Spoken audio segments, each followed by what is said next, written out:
Апта башында жүз берген акыркы окуялар менен таныштырып кабар маалымат программасы түз эфирде өз ишин баштайт. Студияда мен Шергаzy Турдукулов. Саламатсыздарбы? Алгач күндүн маанилүү окуялардан кыскача таанышып алыңыздар. Ошто уюшкан кылмыштуу топтун мүчөсү Мурдагымер Айтмамат Кадырбаевдин инисин сабап кетти. Ал Ош аэропортунун кызматкери болчу. Парламенттик шайлоого даярдык башталдыбы? Ички интриганын тиреши. Кыргыз-тажик чек-арасы боюнча кармалган жарандарды бошотуу талабы менен митингге чыгышты.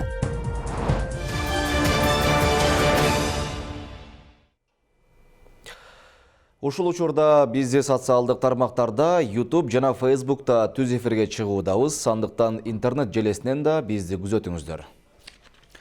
Бажы кызматкери аткезчиликке шектелип кармалды. Бул тууралуу Ички иштер министрлигинин басма сөз кызматы маалымдады.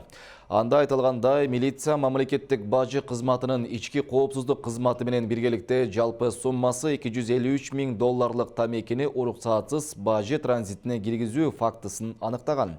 Бул факты боюнча мамлекеттик бажы кызматынын кызматкери 38 жаштагы жараны 9 январь күнү кармалган. Ал жазык кодекстин 320 беренесинин 2 бөлүгү кызмат абалынан кыянаттык менен пайдалануу боюнча шектелүүдө. Шектүү Бишкек милициясынын убактылуу кармоо жайына киргизилди. Жогорку кеңештин депутаты Данияр Төлөновдун бир тууганы Бактияр Төлөнов инфаркт болду. Бул тууралуу экономикалык кылмыштуулукка каршы күрөшүү мамлекеттик кызматындагы маалымат булак билдирди. 9 январда аталган кызматтан анын $800 пара алып жаткан жеринен колго түшкөндүгүн айтышкан. Кечинде финансы полициясына Бактияр Төлөнов үчүн тез жардам автоунаасы келгендигин айтышты деп билдирди ал. Миграция боюнча мамлекеттик кызматтагы борбордун жетекчиси Бактияр Төлөнов 2020 жылдын 9 мартына чейин Бишкек шаарындагы номер 1 тергөө абагында кармалып турмакчы. Бул чечимди 1 май райондук соту чыгарган. Бишкек шаардык соту ишкер Сыргак Кенжебаевди 20 февралга чейин камакта калтыруу боюнча Бишкектин 1 май райондук сотунун чечимин күчүндө калтырды. Мындай чечимди 13 январда судья Ирина Воронцова чыгарганын Азаттыкка Кенжебаевдин жубайы Ширин Айтматова билдирди. Сыргак Кенжебаев былтыр 19 декабрда улуттук коопсуздук боюнча мамлекеттик комитет тарабынан Алматы аэропортунда кармалып, Кыргызстанга алып келинген. УКМК ал ири өлчөмдөгү алдамчылык боюнча шек алып жатканын, Кенжебаевке каршы кытайлык ишкер арыз жазып $350 000 алып бербей жатканын айтып арызданганын кабарлаган. Ички иштер министрлиги Кенжебаев дагы бир кылмыш иши боюнча шектүү экенин билдирген. Ал кармалгандан кийин УКМКга камакка алынып кийин номер 1 тергөө абагына которулган. Атайын кызмат иштеликтөөнү да Ички иштер министрлигине өткөрүп берди. Кенжебаев жазуучу Чыңгыз Айтматовдун кызы Ширин Айтматованын күйөөсү. Ширин Айтматова жогорку кеңештин мурдагы депутаты, ал Үмүт 2020 кыймылын негиздеген. Ош шаарында мурдагы мэр Айтмамат Кадырбаевдин иниси сабалып ооруканага түштү. Ага кол салган уюшкан кылмыштуу топтун мүчөсү казак кайманааты менен таанылган жаран экени болжолдонууда. Окуя 11 январга караган түнү болгон. Шектүү мурдадагы кыз зордуктоого айыпталып, бирок сот аны үй камагына бошотуп жибергени маалым. Учурда бейбаштык беренеси менен тергөө иши башталган. Түнкү саат 3 чамасында катуу сабалган жаран Ош областык ооруканасына келип түшөт. Белгисиз адамдар тарабынан токмоктолгондугу үчүн дарыгерлер милицияга кабар беришкен. Жагы 2 жеринен сынып, баш мээси чайкалган. Бейтапка 1 сааттан ашык операция жасалып, азыр абалы орто. Ошол эле күнү субботага карабастан биз операция кылып, жагы сыныктарын ордуна коюп, кадак коюп жасап койдук. Баш мээси чайкалган, сотрясение головного мозга деп коет. Ал дагы узкий специалисттер көрүп аны аныктап коюшкан да. Алгачкы маалыматтар боюнча жабырлануучу 1989 жылы туулган жаран Ош эл аралык аэропортунун кызматкери. Аны сабаган жаран казак кайманааты менен таанылган уюшкан кылмыштуу топтун мүчөсү экени айтылууда. Милициянын маалыматында ал жалгыз эмес, топ балдар менен биргеликте кол салышкан. Учурда 6 адам шектүү катары кармалды. Ош шаарында Крим чөйрөнүн өкүлдөрү сабап кеткен болушу мүмкүн деп шектелип жаткан жаранга мына ушул жерден кол салышкан. Жабырлануучу өз унаасында мына ушул тарапта тургандыктан Народный дүкөнүнүн видео көзөмөл байкоосуна дагы түшпөй калган. Бирок милиция кызматкерлери жеринде күбөлөрдү сураштырганда бир эле жаранга 10дон ашык адам кол салып сабашкан деп көрсөтмө беришкен. Кылмыштуу аракеттерге тиешеси бар 6 адамды өздүгү аныкталып туруп, суракка чакырылган. Алар бүгүнкү күндө сурак берип жатат. Калган бул топтун мүчөлөрүн дагы өздүктөрүн аныктоо боюнча, аларды жоопкерчиликке тартуу боюнча атайын биздин иликтөө тергөө кызматы иш-чараларды жүргүзүп жатат. Иштерин жүргүзүп соттук кароого жөнөтүлөбүз. Айрымдары ушу сот органдары тарабынан ачыкка чыгып, же болбосо үй камагына кетип аткандыгы факт. Тергөө башталар алдында жабырлануучу арыз жазуудан баш тарткан. Бирок фактыны эске алуу менен кылмыш иши козголгон. Уюшкан кылмыштуу топтун мүчөсү буга чейин жаш кызды зордуктоого айыпталып кармалган. Бирок шаардык сот аны үй камагына бошотуп жиберген. Аны менен катар жакынкы арада эле 23 жаштагы балага бычак шилтеп кармаганы да белгилүү. Деген менен андан дагы кутулуп чыгып кеткен. Мындан улам Крым чөлүдө аты чыккан жарандардын ээн болуп эркиндикте жүрүшү кадыр эсе көрүнүшкө айлангандай. Мисалы ошол эле биз Грузияны ала турган болсок, Грузияда уюшкан кылмыштуу топтун мүчөсү болгондугу үчүн 3 жылга соттолот. Бор закон экенин өзү мойнуна алса, Грузияда 10 жылдан 15 жылга чейин камалат. Эгер ал отказ бере турган болсо, 2 адам күбөөгө өтсө, дагы сот жообунан тартылат. Биз дагы ошондой мыйзамдарды кабыл алышыбыз керек. Эксперттер Кыргызстанда уюшкан кылмыштуу топтор менен күрөшүү алсыз болуп жаткандыгын айтышат. Буга чейин парламентте да Крым чөйрөнүн таасири кулаш жайып баратканы айтылган. Ага өткөн жылдын соңунда жеке ишкерлердин сабалышы, өлтүрүлүшү мисал боло алат. Аны менен катар жакында эле Ош шаарында өзгөчө кырдаалдар министрлигинин кызматкерин үйүнөн атып кеткен факты катталган. Кылмышкер болсо учурга чейин табыла элек. Роза Акматжан кызы, Мирзат Нуманов, 7-канал, Ош шаары.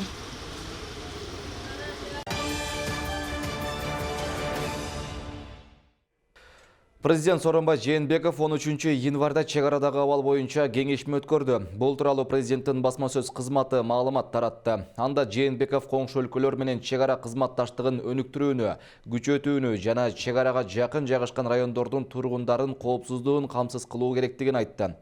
Президент эки жакта тең чагымчыл аракеттерди болтурбоо үчүн чек арадагы чыр чатактардын алдын алуу боюнча профилактикалык иштер тажик тарап менен тыгыз байланышта жүргүзүлүшү керектигин кошумчалады.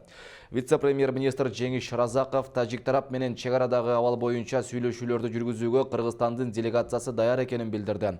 Жолугушуу 14 январда чек ара аймагында өтөт. Ага бардык тийиштүү тармактардан жетекчилер катышат. Жогорку кеңештеги КСДП фракциясынын депутаты Рыскелди Момбеков чек ара маселесин чече албаган үчүн өкмөттүк кызматтан кетириш керек деп эсептейт. Ал бул тууралуу фракциянын басма сөз кызматындагы видео маегинде айтты.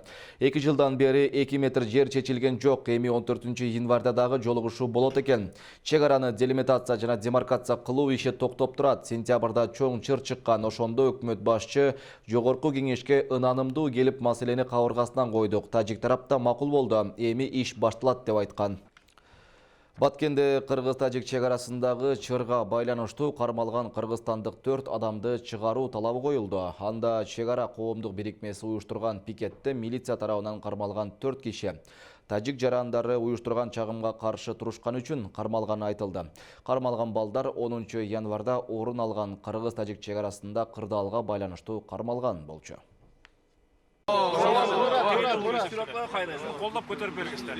Ак үй алдына чогулгандар Баткендеги чек ара жаңжалын тез арада чечүү маселесин бийликтерге кабыргасынан коюу үчүн митингге келишкен. Митингге жарандык активисттер жана өлкөбүздүн бир топ аймактарынан келген жайкын тургундар катышты.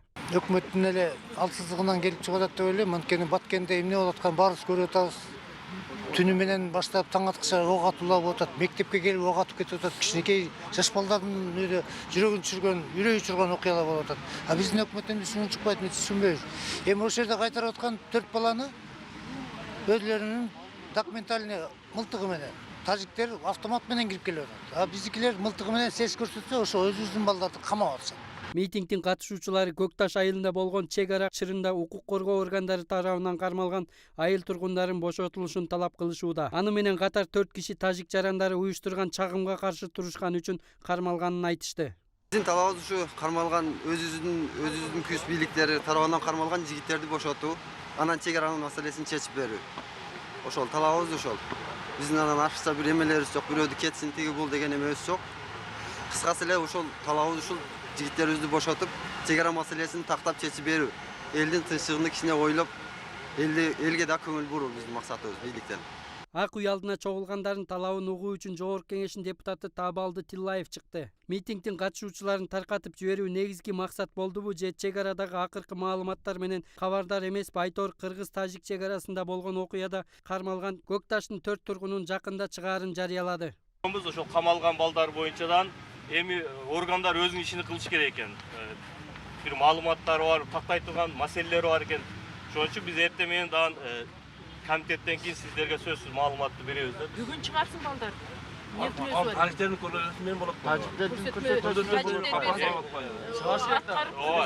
Биз талапты койдукчу. Биз да талапты койдук, чыгаргыла деп.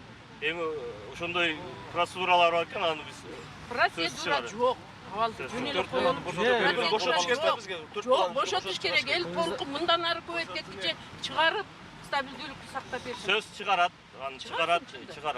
Жарандык активист Аскат Осмонов Баткен областындагы чек ара маселесин башкы планга коюп, ишти илгерилетүүсү зарыл дейт. Убакыт өткөн сайын кырдаал курчуп, чек арадагы жашагандардын жашоосу оорлой берет деген пикирди карманат. Өкмөт ушуга чейин эчтеке кылган жок. Муну чечсе болот экен. Мен башы менен кирип, эки жагын баарын карап, сураштырып, адистер менен сүйлөшкөндө эрк керек экен.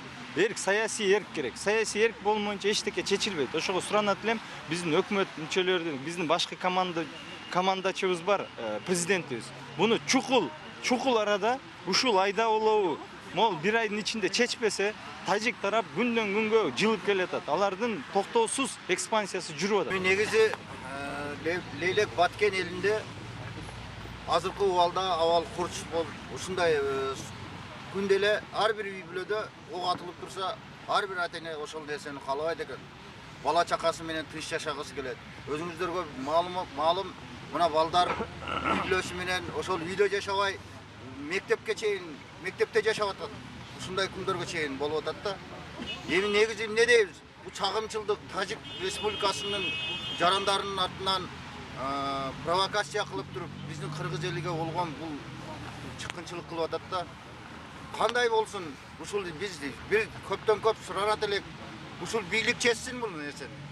Эске сала кетсек, 10 январга караган түнү кыргыз-тажик чек арасында чыр чыгып, тажик айылы тараптан кыргыз тарапка туш келди ок атылганы кабарланган. Эки тараптагы чыңалган абалга байланыштуу өлкө башчылары телефон аркылуу сүйлөшүп, жаңжалдын себепкерлерин тез арада табуу макулдашылган болчу. Сапар Акунбеков, Айым Сарбанова, Көчөр Кубанычбеков, 7 канал, Бишкек шаар.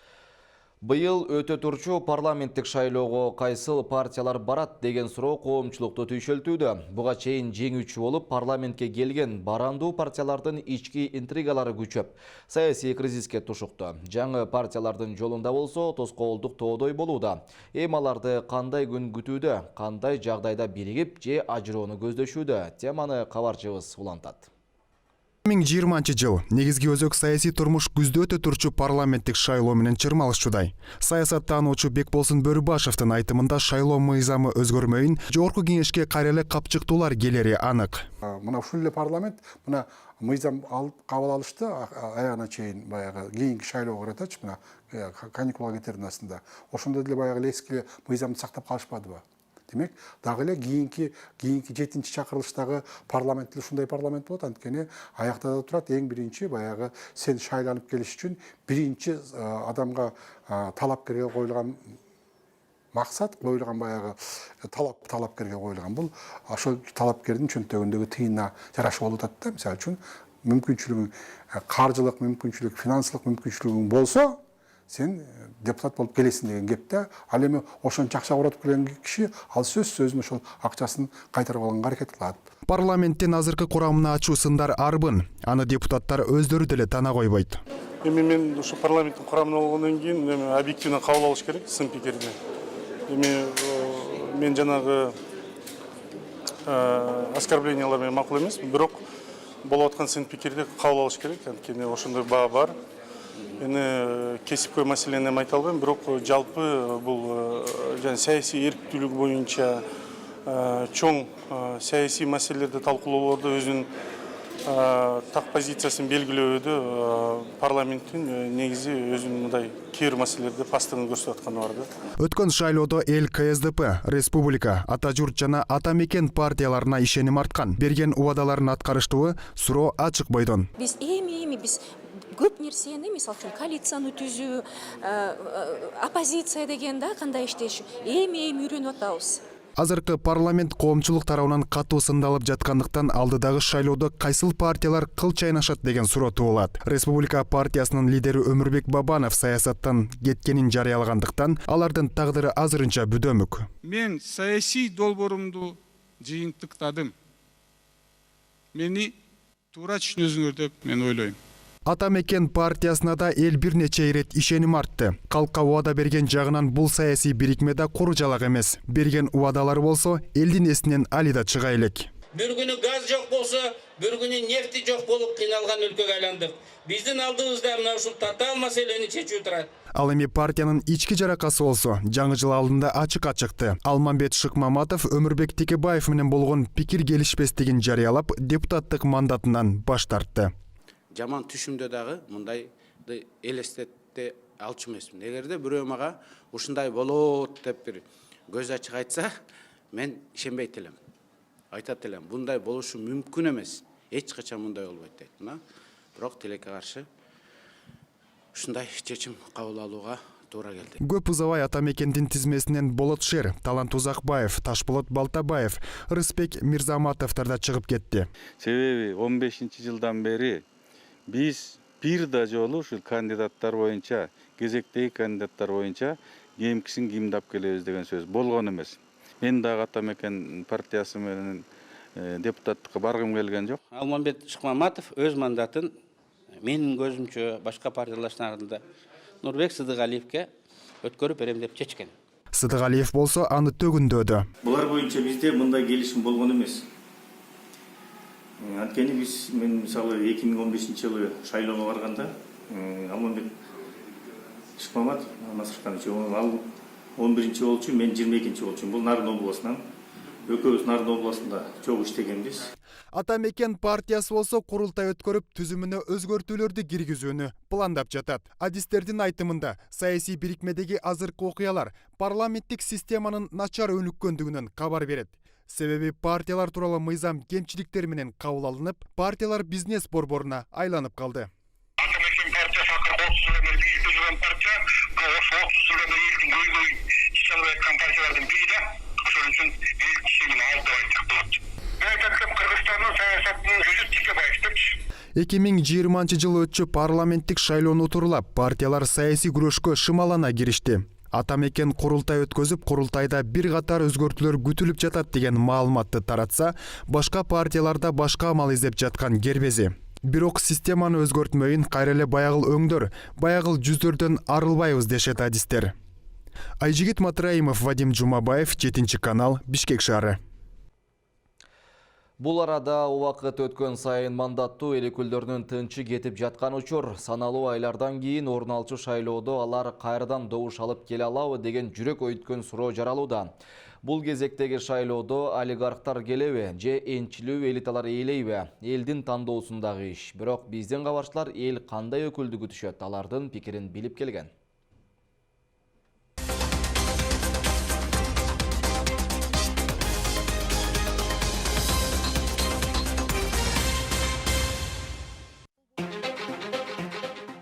Кыргыз парламентине назар салсаң, элге пайдалуу мыйзам иштеп чыккан өкүлдөрдү табуу кыйын. 120 депутаттын 10го жакын гана трибунада бакылдап сүйлөбөсө, калганы балык бойдон былк этпей отурушат. Айрымдары ара чыроодо сүйлөй коюп, көтөргөн маселеси менен эмес, окуган ката текст үчүн коомчулуктун жемесине кабылышат. Алардын бири парламент депутаты Тазабек Икрамов. Гомес секс жөнүндө Кыргыз Республикасынын мыйзамы боюнча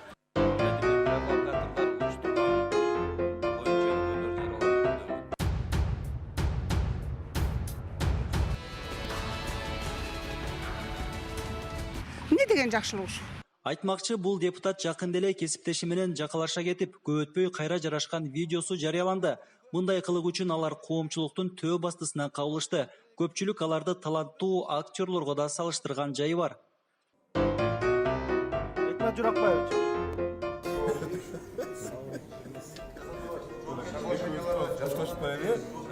Сиздер экөөңүздөр мушташып кеткениңиздер чынбы? Андай жок, андай мушташ жок. Ушакчы катындар эле, андан башка эчтеке жок. Алардын сессиясына кулак да салбайт. Себеби бесполезно да. Өздөрү менен өздөрү биринин айыбын бири чукуп, кетке уруш талаш жаңжал. Бир толковый эчтеке жок. Жыл башында эл өкүлдөрү башкалардан айырмаланып 5 күн ашыкча каникулга тарашты. Алар аймактарды кыдырып, жаратылуу көйгөйдү чечип келет деген ишенимдер жаралган болчу. Тилекке каршы эл өкүлдөрү бул вакытты жылдагыдай эле эс алуу менен өткөрүштү. Буларга чегара маселеси, элдин көйгөйү, адамдардын жашап аткан жеси буларга кереги жок. Өзүнүн курсактары ток, өздөрүнүн чөнтөктөрү толо болгондон кийин алар элди эмне кылышат? Алар кайра отуруп алып, кандай кылсак елді алдайбыз, қандай қылсақ елді тонойбыз, қайерді барып баса қалалық, қайерді қалып үзіп қачалды деген ой менен отырышат. Елдің қамын ойлашпайды бұлар. Алдыда парламенттик шайлоо, андыктан жогорку кеңештин үлпүлдөгөн жумшак креслосуна ашыккандардын катары калыңдаганы турат. Ага өлкө казынасынан 1 миллиард 214,3 миллион сом акча каражаты каралганы маалым болду. Кыргызстан Орто Азия боюнча эң жакыр өлкөлөрдүн катарында турарын эске алганда, эл өкүлдөрүн шайлоого мынча каражат коротуу акылга сыйбаган жорук катары сыпатталат. Элдин тагдырын эч ойлогон жок. Өздөрү мынанча акчаны алып жетпейт. Дагы казынага болсорат. Казынага болсо өлүп калат. А эмне үчүн элди ойлобойт? Ушунча алып биз канет албайбыз, эл кантет дебейт да. 200 сомго кошуп койду. Балдарыңа неме алсаң, тамы болбосо беребиз. Тамды балдар акча тапса салабы? Жер берсе салабы? Жок. Пособияны тамың болса анан чыгасын. Анан тамы жокко бербейтмиш. Азыркы парламент депутаттарынын ишмердүүлүгүн эске алганда, алдыда шайланчу эл өкүлдөрүнө калың журттун ишеними жок койсо, курулай убадалардан тажаган карапайым калк жогорку бийлик бутактарына эл үчүн күйгөн таза кадрларды шайлоону самап турушат. Антпесе өлкө казынасына кол салган митекурттардан арылуу кыйынга турарын айтып келишет. Азыркы сазтааларга канаттанбайм. Алардын сөзү башка, ою башка, кылган иштери башка. Учурда жогорку кеңештин 7-чи чакырылышына депутаттарды шайлоо үчүн тымызын үгүт иштери башталганы байкалууда. Ырчы чуурчуларды жалдап, аймактарды түрө кыдырып, концерт өткөрбөсө да, айрымдары муктаждарга социалдык жактан колдоо көрсөтүп баштады.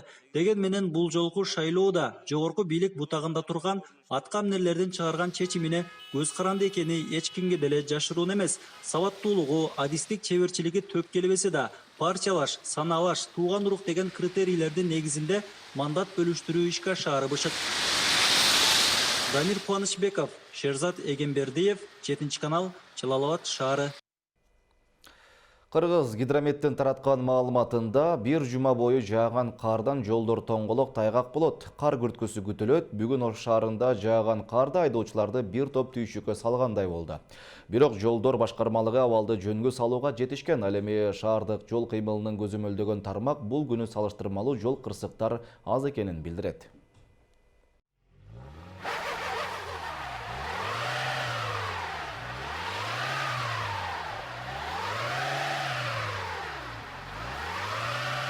Аба ырайынын кескин өзгөрүшү Ош шаарынын жолун караган кызматкерлерди түйшүккө салды. Түнү менен жааган карды тазалоо үчүн 35 техника тынымсыз иш алып барып, калаанын негизги көчөлөрүн убагында тазалоого жетишкен. Бүгүнкү күнү 9 техника иштеп чыгып иштеди. 13 тонна техникалык туз себилди. Ошондой эле кум бир 10 тоннадан ашыраак кум себилиптир. 26 деди. 26 адам бүгүн чыгып иштешиптир. Азыр мына 210 тоннадан бүгүн 13 тонна кеткен болсо, өгүнү 8 тонна кетти. Ашпа 20 тонна эме кетти. Азыр дагы бар да 200 тонна, 180-190 тонна техника тузу бар. Ошондой эле 80 тоннадай кумубуз бар дедим го, аны бар. Ал эми айдоочулар калың кар жааганы менен тез эле ээрип, жолдо кыйынчылык жаратпаганын айтышууда. Аны менен катар шаардын чоң көчөлөрү тазаланып, башка жактары көз жазымда калууда деп кошумчалашат. Коркунуч жаралып эми этият болуп жүрүп атабыз жолдо. Анан дөңгөлөктөрүңүздү кышкы дөңгөлөккө алмаштырган. Кышкы дөңгөлөк жакшы бар жок, ошол үчүн эле жүрөбүз. Летний болгондо айдай албай эле калмакпыз. Бирок ана повороттор да бар го. Мындай ошол жерлерге ич сеппейт эч жердечи. ошол жерден кыйналып атышат. Көп машиналар ошол жерден кыйналып атат. Таңгамал сеппейт атат ушул эле. Аба ырайынын кескин өзгөрүшү жол кыймылында да кыйынчылыктарды жаратат. Тиешелүү кызматтар көзөмөлгө албаса, ар кандай жол кырсыктары да жүз бериши күтүлөт. Бизди мынабы Ош шаардык жол кыймыл коопсуздугун камсыздоо бөлүмү тарабынан мына азыркы аба ырайынын кескин өзгөргөндүгүнө байланыштуу кээ бирлериники жазгы дөңгөлөктөр болгон үчүн кышкыга алмаштыруусу боюнча эскертүүлөрдү беришип, бүт техникалын абалдардын, автоунаалардын жакшыртуу боюнча бүт иштерди алып барышып атат. Эгерде алмаштырбаган айдоочулар болсо, бүт биздин кызматкерлер тарабынан бузуулар боюнча протоколдор толтурулуп, чаралар көрүлөт. Кыргыз гидромет борбору кабарлагандай 14 январда да көпчүлүк аймактарда мезгил менен кар жайт. Чүй, Ош, Жалал-Абад, Баткен облустарынын кээ бир райондорунда жаан-чачын катуу жайт. Жолдор тоңголок жана тайгак болот. Батыштан соккон шамалдын ылдамдыгы секундасына 4-9 метрден Ысык көл акваториясында 15-20 метрге жетет. Кабар маалымат программасын чет өлкө жаңылыктары менен улантабыз. Казакстандын Түркестан областындагы алимент төлөбөгөндүгү үчүн келин жаш баласын таңып салган. 8 январ күнү жергиликтүү тургун полицияга арыз менен кайрылып, анда ал жарандык никедеги мурдагы аялы менен 2017 жылы туулган баласына кордук көрсөтүп жатканын билдирген. Бул факт жакшы жете элек баланы тарбиялоодо милдеттерин аткарбоо беренеси менен катталган. Көп убакыттан бери алимент төлөбөй келген эркектин айынан мурдагы жубайлардын ортосунда чыр чыкканы аныкталды. 2014-2018 жылдары жарандык никеде жашаган түгөйлөрдүн ортосунда 2 бала бар. Келин эч жерге каттоого турган эмес. Экспертиза баланын денесине зыян келтирилбегенин аныктады. Учурда бул окуя боюнча сотко чейинки тергөө иштери жүрүүдө. Ооган бийлигинин маалыматына караганда, Герат, Кандагар жана Гилмен провинцияларында жааган улуу кардан жана аба ырайынын кескин төмөндөгөнүнөн улам өлгөн жарандардын саны 24-кө жетти. Аткаминерлер иш кишилердин тоңуп өлүүсү дагы көбөйүшү ыктымал экендигин айтышууда. 11 январ күнү өлкөнүн айрым аймактарында абанын температурасы -12 градуска чейин төмөндөгөн. Ооган метеорологиялык кызматынын бөлүм башчысы Насим Муради суук дагы катуулашы күтүлүп жатканын айтты. Ал эми улуу жааган кардын кесепетинен көптөгөн жолдор жабылган. Анын ичинде Саланг тоннели жана Кабул менен Кандагардын байланыштырган кан жолу да бар. Режиссер Нарбото Анарбаев жылдын мыкты режиссеры номинациясына татыды. Кабар-инфо коомдук саясий гезити жыл жыйынтыгын чыгарып, окурмандары менен биргеликте мыктыларды аныктаган. Редакцияда атайын түзүлгөн комиссия жалпы талапкерлердин бир катар эмгектерин карап чыгып, окурмандардын тандоосуна койгон. Көпчүлүктүн добушу менен жаш режиссер Нарбото Анарбаев жыл мыктысы деп табылган. Анарбаев Нарбото экен, анын агент турист, Меккедеги окуя сыяктуу кинолорун көрдүк. Өтө чыгармачылык менен изденген, жаңычыл ой жүгүрткөн жигит экен. Мына ушул критерийлер негизинде биз аны жылдын мыкты режиссеру деген номинация боюнча мыктысын деп таптык. Редакциянын бардык жамаатынын ар бир мүчөсүнө мына ушул жигитке добушун беришкен. Жана 4000-5000ден ашуун окурмандар мына ушул жигитти тандап алышкан. Кава Улуу Кожомкул атындагы спорт сарайында өтүп жаткан Кыргызстандын чемпионаты аяктады. Кечээ грек-рим күрөшүндө олимпиадалык салмактар боюнча чемпиондор аныкталып, Кыргызстандын курама командасы түптөлдү. Эң кызыктуу деп саналган 60 кг салмак категориясында жаракатына байланыштуу 1 жылдан ашык ири турнирлерге чыкпай келген Калы Сулайманов өзүнүн мыктылыгын далилдеди. Ал финалда белгилүү жаш балбан Жоламан Шаршенбеков менен күрөшүп 5-3 эсебинде жеңип чыкты. Ал эми 67 кг салмак категориясында да жаңы чемпион болуп Марлен Асикеев аталды. Ал финалда Халмурат Ибрагимовду упайлардагы артыкчылык менен утуп кетти. Дагы бир белгилүү балбан Акжол Махмудов 77 кг салмак категориясында жаракатына байланыштуу күрөшкөн жок. Биринчи орун алгандар Кыргызстандын курама командасын төптөп 2020 жылы Токио шаарында өтө турган Олимп оюндарына катышуу үчүн лицензиялык турнирлерге барат. Өлкөнүн намысын коргошот. Эгер сиздер түрдүү окуяларга көп болсоңуз, мыйзамсыз көрүнүштөргө туш келсеңиз, биздин элдик репортер берүүбүзгө экрандагы номерлерге жөнөтсөңүздөр болот. Биз сиздерге жооп алып берүү аракетин көрөбүз. Социалдык тармактардан 7-канал деп издеп катталып, өзүктүү окуялардан кабардар болуп туруңуздар. Түз эфирде мен Шерғазы Турдукулов болдум. Өлкөбүздө тынччылык болуп, жакшы жаңылыктар менен жүз көрүшөлү. Аман туруңуздар.